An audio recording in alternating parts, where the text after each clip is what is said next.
This is our shared home. Yet once it was nothing but a realm of untamed forests and restless primordial oceans, until they arrived bearing light and hope. They offered a part of themselves in sacrifice, breathing life into this land and gifting it to us. By shaping us in their image, they became our creators, our progenitors. They left behind a legacy of nature's harmony and the balance of thought. But there were others, those who envisioned a different fate for us. They offered us the forbidden fruit, unlocking secrets that should have remained forever sealed. They planted seeds of doubt in our minds and unease in our hearts, awakening dangerous new desires.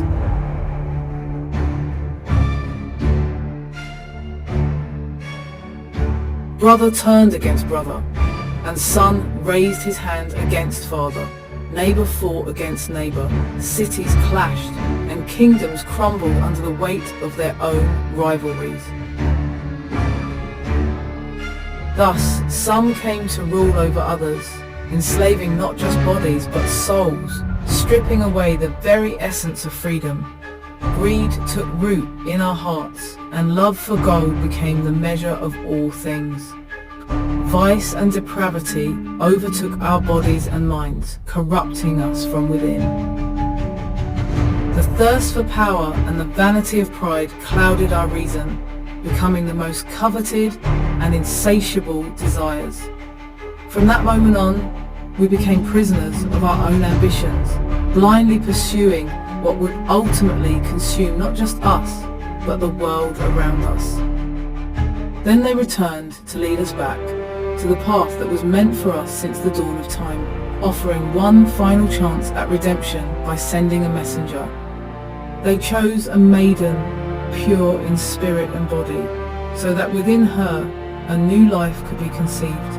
She embraced her role, and beneath her heart the saviour of humankind began to take form.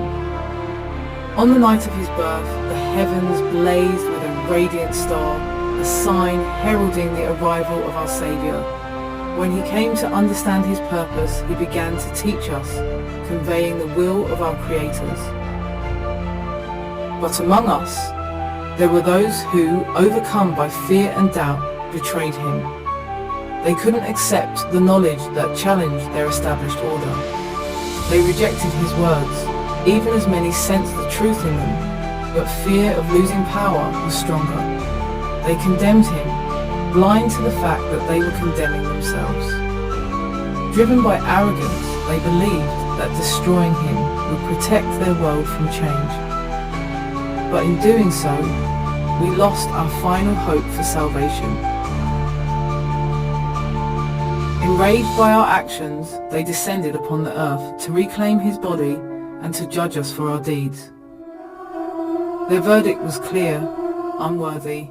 The sentence, annihilation. Now, the Reaper descends to earth to carry out its mission and fulfill our reckoning.